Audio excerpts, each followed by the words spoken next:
Baik, bismillahirrahmanirrahim. Assalamualaikum warahmatullahi wabarakatuh. Perkenalkan, saya Nismawati, Prodi Ekonomi Syariah Kelompok 4. Nah, di sini saya akan memaparkan materi terkait pembiayaan modal kerja dengan akad salam. Nah, pembiayaan secara luas berarti financing atau pembelanjaan, yaitu pendanaan yang dikeluarkan untuk mendukung investasi yang telah direncanakan baik dilakukan sendiri maupun dijalankan oleh orang lain. Dalam arti sempit, pembiayaan dipakai untuk mendefinisikan pendanaan yang dilakukan oleh lembaga pembiayaan seperti bank syariah kepada nasabah. Sedangkan menurut M. Syafi'i Antonio menjelaskan bahwa pembiayaan merupakan salah satu tugas pokok bank, yaitu memberikan fasilitas dana untuk memenuhi kebutuhan pihak-pihak yang merupakan defisit unit. Menurut Undang-Undang Perbankan Nomor 10 Tahun 1998 adalah penyediaan uang atau tagihan yang dapat dipersamakan dengan itu berdasarkan persetujuan atau kesepakatan bank dengan pihak lainnya, yang mewajibkan pihak yang dibiayai tertentu mengembalikan uang atau tagihan tersebut setelah jangka waktu tertentu dengan imbalan atau bagi hasil. Sedangkan menurut Undang-Undang Nomor 7 Tahun 1992, yang dimaksud dengan pembiayaan adalah penyediaan uang atau tagihan atau yang dapat dipersamakan dengan berdasarkan tujuan atau kesepakatan pinjam meminjam antara bank dengan yang pihak lain, yang mewajibkan pihak peminjam untuk melunasi hutangnya setelah jangka waktu tertentu, ditambah dengan sejumlah harga imbalan atau pembagian hasil. Jenis-jenis pembiayaan syariah berdasarkan tujuan penggunaan dana yang diperoleh nasabah dari pembiayaan yang dilakukan oleh pihak bank syariah.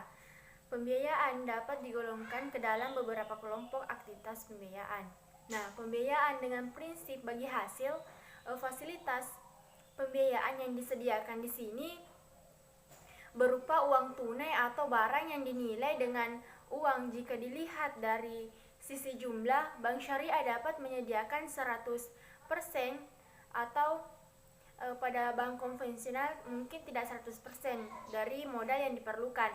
Nah, ataupun dapat pula hanya sebagian saja berupa patungan antar bank dengan pengusaha atau nasabah. Jika dilihat dari sisi bagi hasilnya, ada juga jenis bagi hasil atau tergantung dari kesepakatan, yaitu revenue sharing atau profit sharing. Nah, sementara itu dalam hal persentase bagi hasilnya dikenal dengan nisbah, yang dapat disepakati antara bank dengan nasabah yang mendapat fasilitas pembiayaan pada saat kredit. Modal kerja terdiri dari seluruh aktiva lancar atau aset yang dapat diubah menjadi uang tunai dalam waktu singkat. Nah, biasanya kurang dari 1 tahun, seperti kas, piutang, persediaan barang, dan investasi jangka pendek, serta liabilitas lancar atau hutang yang jatuh tempo dalam waktu singkat. Biasanya juga kurang dari 1 tahun, seperti hutang usaha dan biaya yang masih harus dibayar. Nah, modal kerja ini sangat penting bagi kelangsungan operasional perusahaan, karena dana tersebut digunakan untuk membiayai pembelian bahan baku, membayar gaji karyawan, mengelola persediaan barang, dan menjalankan kegiatan operasional sehari-hari. Nah, demikian dan memiliki working capital yang cukup, perusahaan dapat menjaga likuiditas dan menghindari masalah keuangan yang dapat mempengaruhi kinerja operasionalnya. Nah, berikut adalah beberapa jenis working capital yang umum ditemukan dalam aktivitas operasional perusahaan. Yang pertama, kas atau uang tunai, modal kerja yang paling liquid dan dapat digunakan secara langsung untuk membiayai kegiatan-kegiatan operasional sehari-hari. Yang kedua adalah piutang, dana yang diterima oleh perusahaan dari penjualan barang atau jasa yang belum dibayar oleh pelanggan. Working capital dari piutang dapat digunakan untuk membiayai kegiatan-kegiatan operasional sebelum uang dari pelanggan diterima. Nah, yang ketiga, persediaan merupakan barang yang dimiliki perusahaan untuk dijual atau diproses lebih lanjut menjadi barang jadi. Nah, modal kerja dari persediaan ini dapat digunakan untuk membiayai pembelian bahan baku dan biaya produksi. Yang keempat adalah investasi jangka pendek.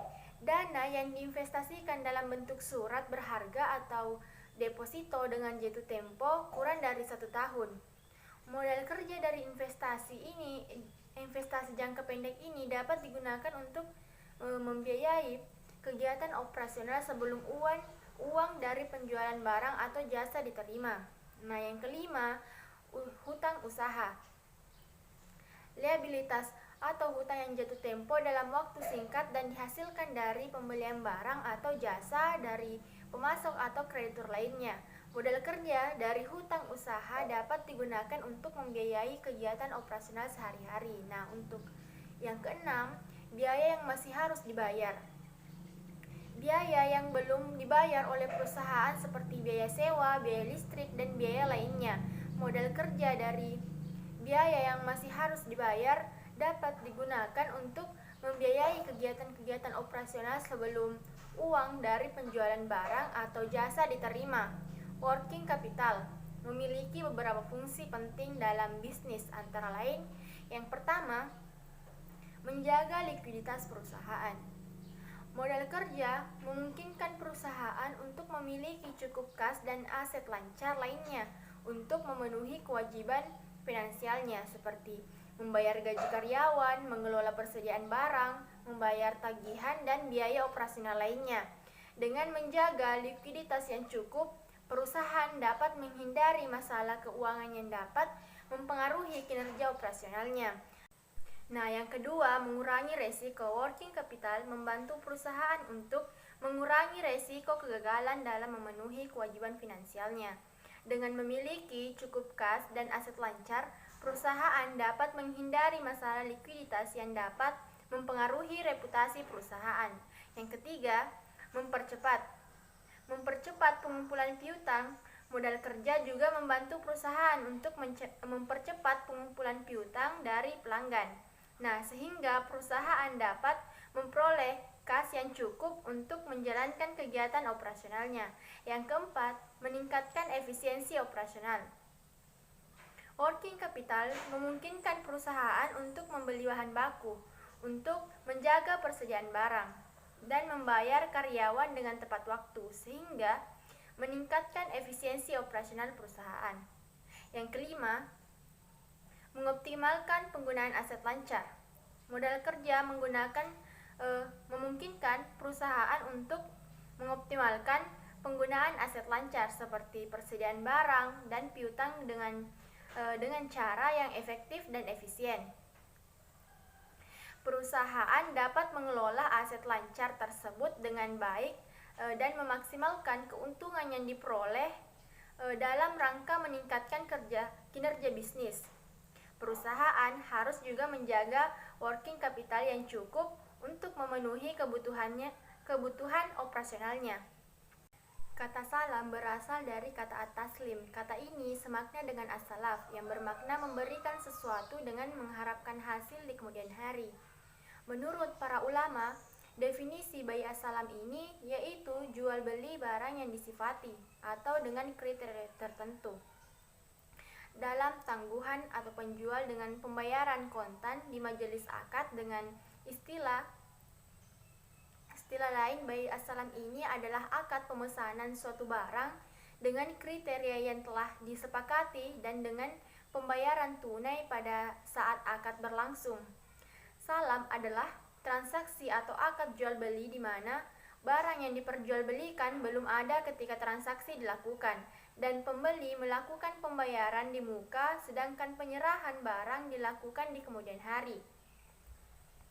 Dalam akad salam, harga barang pesanan yang sudah disepakati tidak dapat berubah selama jangka waktu akad.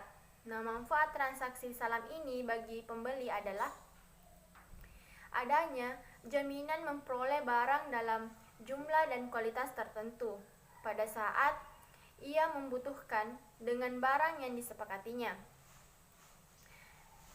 Sementara manfaat bagi penjual adalah diperolehnya dana untuk melakukan aktivitas produksi dan memenuhi sebagian kebutuhan hidupnya. Ada dua jenis akad salam, yaitu salam dan salam paralel. Salam adalah pembelian barang yang pembayarannya dilunasi di muka, sedangkan penyerahan barang dilakukan di kemudian hari. Akad salam ini digunakan untuk memfasilitasi pembelian suatu barang, biasanya barang hasil pertanian, yang memerlukan waktu untuk memproduksinya. Nah, untuk yang kedua, salam paralel. Bank syariah dapat bertindak sebagai pembeli atau penjual dari suatu transaksi salam. Jika bank syariah bertindak sebagai penjual, kemudian memesan kepada pihak lain untuk menyediakan barang pesanan dengan cara salam paralel. Ketentuan salam paralel ini yaitu akad bank syariah dan petani terpisah akad bank syariah dengan pembeli. Syarat sah salam.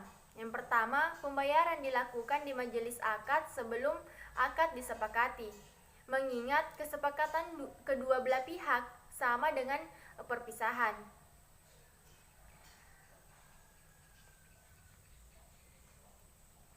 Alasannya, andaikan pembayaran salam ditangguhkan, terjadilah transaksi yang mirip dengan akad jual beli utang dan piutang. Jika harga berada dalam tanggungan, di samping itu akad salam mengandung gharar. Nah, yang kedua, pihak pemesanan secara khusus berhak menentukan tempat penyerahan barang pesanan.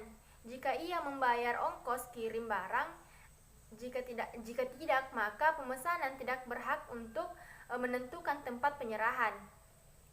Ketiga, syarat muslamfi atau barang pesanan. Yang pertama, barang pesanan harus jelas jenisnya, bentuk, kadar, dan sifatnya. Ia dapat diukur dengan karakteristik tertentu yang membedakannya dengan barang lain. Kedua, barang pesanan dapat diketahui kadarnya baik berdasarkan takaran, timbangan, hitungan berbiji atau ukuran panjang dengan satuannya. Selanjutnya, barang pesanan harus berupa utang atau sesuatu yang menjadi tangguhan. Barang pesanan dapat diserahkan begitu jumlah tempo penyerahan. Barang yang sulit diserahkan tidak boleh diperjualbelikan, karena itu dilarang akad bai salam. Secara umum, yang dimaksud pembiayaan modal kerja atau PMK syariah adalah pembiayaan jangka pendek yang diberikan kepada perusahaan untuk membiayai kebutuhan modal kerja usahanya berdasarkan prinsip-prinsip syariah. Hal yang harus diperhatikan dalam melakukan analisa pemberian pembiayaan antara lain, yang pertama, jenis usaha. Kebutuhan modal kerja masing-masing jenis usaha yang berbeda-beda. Yang kedua, skala usaha. Besarnya kebutuhan modal kerja usaha sangat bergantung pada skala usaha yang dijalankan. Kebutuhan modal kerja semakin besar. Pembiayaan modal kerja akad salam merupakan salah satu bentuk pembiayaan yang digunakan dalam praktek perbankan syariah. Akad salam adalah akad jual beli di mana penjual atau bank menyerahkan barang kepada pembeli atau nasabah dengan pembayaran yang dilakukan secara penuh pada saat akad dilakukan. Namun, penyerahan barang dilakukan pada waktu yang akan datang.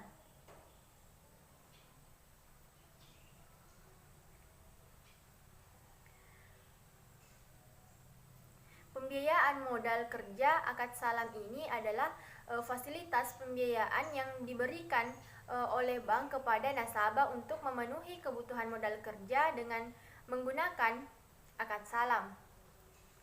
Nasabah akan membeli barang dari bank dengan membayar secara penuh pada saat akad, dan bank ini akan menyerahkan barang tersebut pada waktu yang telah ditentukan. Tujuan dari pembiayaan modal kerja akad salam ini bertujuan untuk membantu nasabah dalam memenuhi kebutuhan modal kerja mereka seperti pembelian bahan baku, persediaan barang, atau pemenuhan kebutuhan operasional sehari-hari. Proses pembiayaan modal kerja akad salam ini dimulai dari kesepakatan antara bank nasabah mengenai jumlah pembayaran, jenis barang yang akan dibeli, dan jangka waktu penyerahan barang. Setelah itu, nasabah akan membayar sejumlah dana secara penuh kepada bank.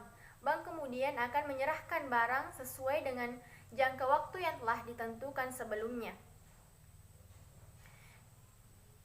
Dalam pembiayaan modal kerja akad salam ini, bank akan memperoleh keuntungan dari selisih harga jual barang pada saat akad dengan harga pasar dan pada saat penyerahan barang. Selisih tersebut merupakan bentuk keuntungan yang halal dalam prinsip perbankan syariah. Keuntungan nasabah. Nasabah dapat memperoleh keuntungan dari pembiayaan modal kerja akad salam dengan mendapatkan barang yang dibutuhkan tanpa perlu membayar secara tunai pada saat akad. Pembiayaan ini membantu nasabah dalam mengelola aliran kas perusahaan dengan lebih efektif. Pembiayaan modal kerja akad salam ini merupakan salah satu instrumen keuangan yang digunakan dalam perbankan syariah untuk memenuhi kebutuhan modal kerja. Dalam prakteknya, pembiayaan ini harus sesuai dengan prinsip-prinsip syariah yang melarang riba atau bunga, dan transaksi yang tidak jelas atau meragukan. Oleh karena itu, bank dan nasabah harus memperhatikan ketentuan-ketentuan syariah dalam melaksanakan atau menjalankan pembiayaan modal kerja akad salam ini.